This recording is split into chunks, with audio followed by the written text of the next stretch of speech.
이 사진은 하수구 밑의 진흙 속에서 20개 이상의 인간의 신체 조각이 발견된 장면을 기록한 것입니다. 수색에 참여한 일부 사람들은 하수구에서 나는 악취가 신체 조각과 뒤섞인 채로 자신들의 손에 잡혀 올라오는 것을 보고 오싹함을 느꼈습니다. 한 여학생이 잔인하게 살해당했으며 그녀의 신체는 여러 조각으로 분리되었습니다. 특히 이 사건은 해결된 후에도 피해자의 머리가 끝내 발견되지 않아 충격을 안겼습니다. 이 사건은 홍콩에서 가장 충격적인 미스터리 사건 중 하나로 기록되었습니다. 많은 사람이 사건의 섬뜩한 정황과 범인이 시신을 처리한 방식에 대해 몸서리쳤습니다. 충격적인 점은 지목된 범인이 자신이 사람을 살해한 사실조차 알지 못했다고 주장한 것입니다. 그는 재판 중 계속해서 자신의 진술을 번복하였습니다. 사건이 교착 상태에 빠졌을 때 범인과 특별한 관계가 있는 한 사람이 등장해 경찰의 수사를 완전히 바꾸어 놓았습니다. 그 사람은 누구이며 왜 그렇게 늦게 나타난 것인지 궁금증을 자아냈습니다. 화면에서 눈을 떼지 마십시오.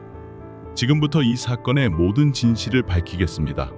그러나 그 전에 채널을 구독하고 알림, 설정을 해놓으시면 더 흥미로운 영상들을 놓치지 않을 것입니다.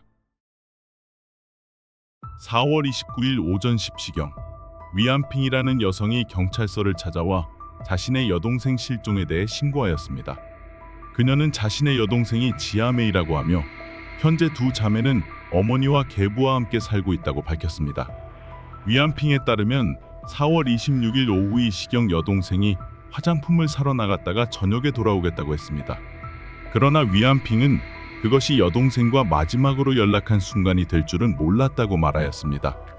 외출 당시 지아메이는 검은색 티셔츠와 검은색 바지, 검은 가죽 부츠를 입고 노란색 핸드백을 들고 있었습니다. 그녀에게서 어떤 이상한 행동도 보이지 않았습니다. 처음에는 위안핑이 크게 신경 쓰지 않았습니다. 지아메이는 남자친구가 있었고 가끔 그의 집에서 밤을 보내는 일이 있었기 때문입니다. 그러나 다음날 저녁이 되도록 여동생이 집에 돌아오지 않았고 휴대전화마저 연결되지 않자 위안핑은 점점 불안해졌습니다. 위안핑 은사 월 28일 오후에 지아메이의 남자친구 집을 찾아가 여동생의 행방을 물었습니다. 그때 그녀는 두 사람이 월 초에 이미 헤어졌고 한 달 넘게 만나지 않았다는 사실을 알게 되었습니다. 지아메이의 전 남자친구는 그녀가 사기꾼들의 속아 큰 돈을 잃었다고 들었다며 현재 지아메이가 빚을 갚기 위해 몸을 팔고 있을 가능성이 있다고 말했습니다. 위안핑의 진술을 바탕으로 경찰은 지아메이의 실종 사건이 상당히 심각한 성격을 띠고 있다고 판단하고 즉각 수사에 착수하였습니다. 지아메이는 1991년에 태어나 어머니와 언니와 함께 후난성에서 홍콩으로 이주해 살고 있었습니다. 홍콩에서 두 자매의 어머니는 현지 남성과 재혼하였으며 가족은 2005년부터 함께 생활해왔습니다. 지아메이는 계부와 큰 말다툼을 한 후 학교를 자퇴하였고 가족의 생계를 돕기 위해 일을 하기로 결정하였습니다. 그러나 그녀는 돈을 벌기 위해 성매매를 선택하였고 이는 지아메이가 홍콩에서 가장 충격적인 미스터리 사건의 피해자가 되는 전환점이 되었습니다. 지아메이를 찾기 위한 수색 작업이 여러 날 동안 이어졌습니다. 그러나 지아메이의 활동 범위가 넓고 그녀의 대인관계도 매우 복잡했기 때문에 경찰은 유의미한 단서를 전혀 확보할 수 없었습니다. 지아메이의 실종 사건에 대한 정보는 빠르게 퍼져나갔고 이는 사건의 새로운 전환점을 가져오게 하였습니다. 얀더라는 남성이 사건에 관한 소식을 접한 후 경찰에 연락하여 용의자에 대한 정보를 제공하였습니다. 얀더는 4월 26일 밤 침사추이의 한 클럽에서 친구 치타이를 우연히 만났다고 말했습니다. 당시 얀더는 친구가 제정신이 아닌 상태로 보였기 때문에 다음날 오전 8시경 택시를 불러 친구를 집으로 보냈다고 전했습니다. 같은 날 오후 9시경 얀더는 갑작스럽게 치타이로부터 전화를 받았습니다. 치타이는 자신이 한 여성을 살해했다고 말하며 그녀의 몸에 지방이 너무 많았다는 내용을 농담처럼 늘어놓았습니다. 당시 얀더는 바쁜 상태였기 때문에 친구의 말을 크게 신경 쓰지 않았습니다. 얀더는 치타이를 정신이 나간 사람이라고 꾸짖고 전화를 끊은 뒤 자신의 일에 집중하였습니다. 약 1시간 후 치타이는 다시 얀더에게 전화를 걸어 나는 그 여자의 머리를 구룡시 부두에서 바다로 던졌다고 말했습니다. 그는 또한 피해자의 뼈를 시장에 돼지고기 판매대에 버렸다고 주장하였습니다. 이해할 수 없는 이 말들은 얀더를 몹시 화나게 만들었고, 얀더는 치타이가 제정신이 아니라며 그의 말을 무시한 채 전화를 끊고 잠자리에 들었습니다.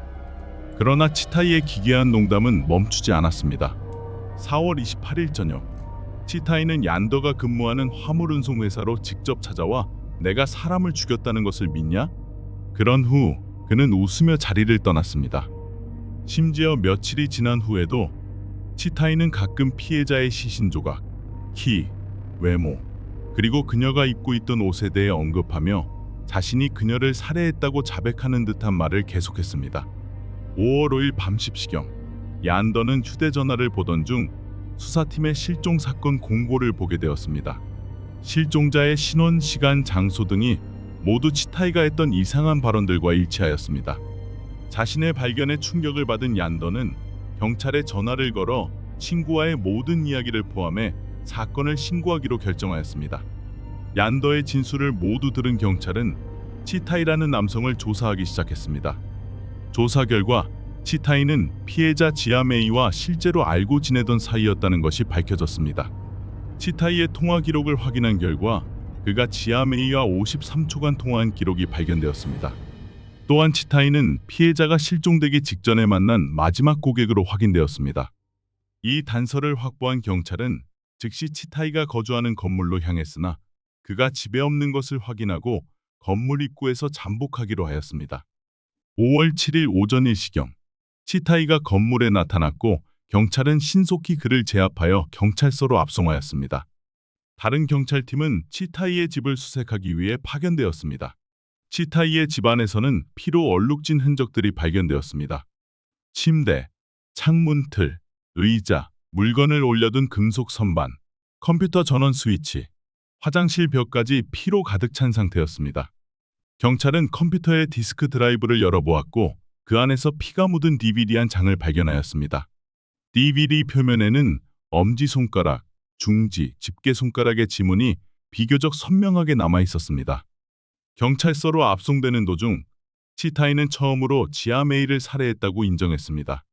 그러나 그는 자신이 어떻게 범행을 저질렀고 시신을 어떻게 처리했는지 기억나지 않는다고 주장하였습니다. 추후의 진술 과정에서 치타이는 3번이나 자신의 말을 번복하여 경찰 수사에 큰 혼란을 초래했습니다. 수사관들은 지아메이가 사망했다는 사실은 확인했지만 그녀의 시신을 찾을 수도 없었고 치타이가 어떻게 그녀를 살해했는지 구체적으로 밝히지 못하였습니다. 결국 수사팀은 치타이가 얀더에게 했던 이야기를 바탕으로 지아메이의 흔적을 추적하기로 결정했습니다. 치타이는 지아메이의 머리를 스티로폼 상자에 넣고 벽돌로 눌러 구룡시 부두에서 바다로 던졌다고 말했습니다. 하지만 경찰이 현장을 수색했을 때는 아무것도 발견되지 않았습니다. 법의학팀은 치타이의 집 화장실과 배수관을 조사하였으나 몇 시간의 수색 끝에도 피해자의 신체 일부를 발견하지 못했습니다. 경찰은 치타이를 데리고 시장의 돼지고기 판매대로 가서 그가 시신의 일부를 버렸다고 주장한 장소를 확인하였습니다. 그러나 상인은 사용하지 않는 돼지고기 부위들은 모두 쓰레기장으로 보내 폐기했다고 말했습니다. 사건 발생 후 일주일이 넘게 지난 상황에서 시신 조각은 이미 완전히 폐기되었을 가능성이 높아 수사는 절망적인 상태에 빠졌습니다. 경찰이 피해자의 신체를 찾지 못했다는 사실을 알게 된 치타이는 5월 8일 신문에서 자신의 진술을 다시 번복했습니다. 그는 지아메이를 만난 적도 없고 살해하지도 않았다고 주장했습니다. 그는 이전에 자신이 경찰의 범행을 자백한 이유가 금지 약물을 사용한 후 정신이 온전하지 않았기 때문이라고 변명했습니다. 그러나 범인의 거짓말은 법의학자의 조사에 의해 금세 들통났습니다. 집에서 발견된 혈흔이 모두 지아메이의 것임이 확인되었기 때문입니다. 지아메이와 한 번도 만난 적이 없다는 거짓말이 드러나자 치타이는 결국 다시 한번 지아메이를 살해했다고 인정할 수밖에 없었습니다. 하지만 이번에는 시신을 처리한 과정에 대해 진술을 변경하였습니다. 치타이는 지아메이로부터 전화를 받은 뒤 즉시 약속 장소로 갔으며 그날 오후 2시쯤 두 사람은 한 레스토랑에서 점심을 함께 먹고 그의 집으로 걸어갔다고 진술하였습니다. 집에 들어가자마자 치타이는 가방에서 1,500위안을 꺼내 지아메이에게 건넸습니다. 이는 그녀와 함께 시간을 보내기 위해 지불한 금액이었다고 말했습니다. 지아메이가 화장실로 들어가자 그는 컴퓨터에서 음악을 틀고 자극을 높이기 위해 금지 약물을 사용했다고 밝혔습니다. 목욕을 마친 지아메이는 침대에 누워 고객과의 만남 시간 제한에 대해 이야기했다고 했습니다.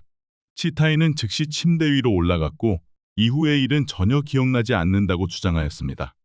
치타이는 약물 과다 복용으로 인해 곧바로 잠에 빠졌고 오후 4시쯤 깨어나 보니 지아메이가 침대 위에서 차가운 몸으로 누워 있었으며 가슴과 입가에 피가 고여 있는 것을 발견했다고 말했습니다. 그는 그 장면을 보고 충격을 받았으며 진문이 내부에서 잠겨 있었던 것을 확인하고 약물 환각으로 인해 자신이 지아메이를 실수로 살해했을지도 모른다고 생각했다고 주장했습니다. 치타이는 너무 두려운 나머지 자신의 남은 인생을 감옥에서 보내게 될까봐 시신을 버리기로 결심했다고 진술하였습니다. 그는 곧바로 시장으로 가서 쓰레기 봉투, 플라스틱 상자, 벽돌 및 기타 물품들을 수집했습니다. 그는 길가에 있던 카트를 발견하고 그것을 이용해 시신을 운반했다고 말했습니다. 그는 카트를 사용해 피해자의 시신을 구룡시 부두로 옮겼으며 주변에 사람이 없는 틈을 타 시신과 현장 처리를 위해 사용한 플라스틱 상자를 바다에 던졌다고 주장했습니다. 시신이 완전히 바다 깊숙이 가라앉은 것을 확인한 후에야 그는 집으로 돌아왔다고 밝혔습니다.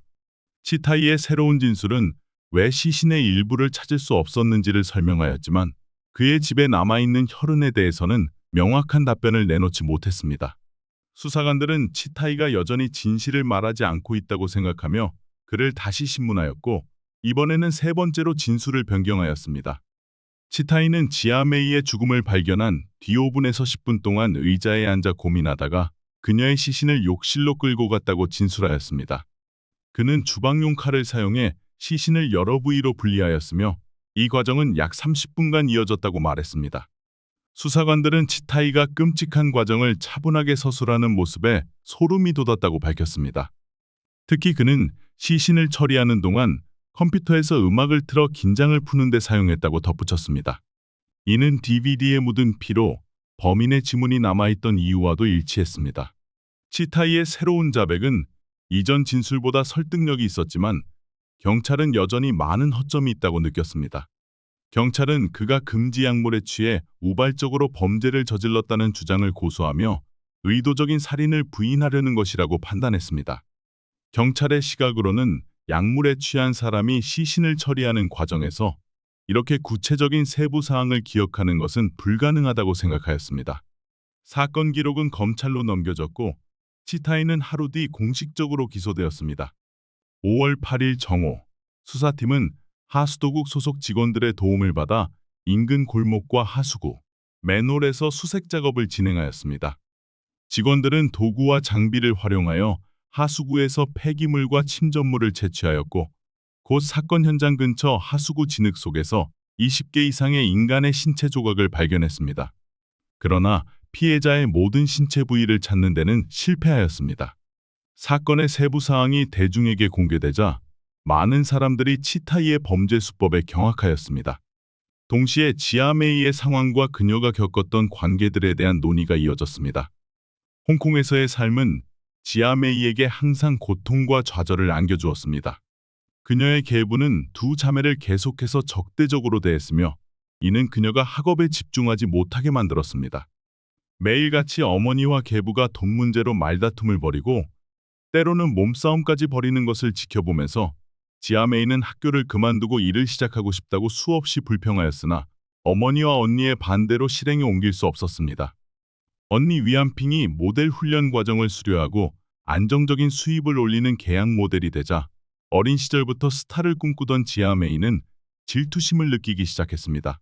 얼마 지나지 않아 지아메이는 모델 가능성이 있는 소녀들을 발굴하는 한 사람의 눈에 띄게 되었고 그는 그녀에게 무료로 교육 과정을 제공하며 자신의 모델 보조로 채용했습니다. 바로 그 시점부터 지아메이는 학교를 자주 결석하기 시작했습니다. 그녀는 진한 화장을 즐겼고 항상 유명 브랜드의 옷을 입고 다녔습니다. 그녀는 가족에게 모델 회사가 모든 비용을 지원해준다고 말했습니다. 그러나 전 남자친구의 증언에 따르면 지아메이는 가족을 속이고 있었습니다. 그 모델 교육 과정은 무료가 아니었으며 먼저 돈을 빌려주고 나중에 갚는 방식으로 운영되었습니다. 특히 경찰 조사 결과 지아메이는 그 모델 회사에 속은 유일한 피해자가 아니었습니다. 심지어 많은 피해자가 빚을 갚기 위해 성매매를 해야 했던 것으로 밝혀졌습니다.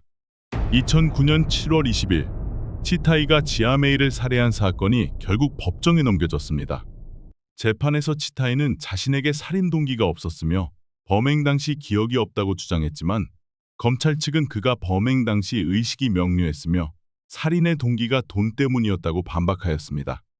검찰이 이러한 판단을 내린 이유는 당시 지아메이의 가방에 3,600 홍콩 달러 이상의 현금이 있었기 때문입니다.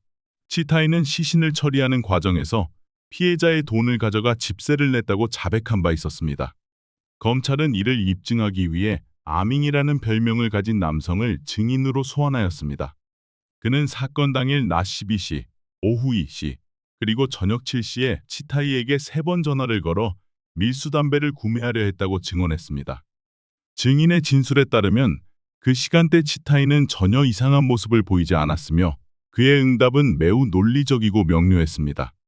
이는 치타이가 약물로 인해 정신이 온전하지 않았다는 주장을 반박하는 결정적 증거로 작용했습니다. 그러나 치타이는 여전히 모든 혐의를 부인하였습니다.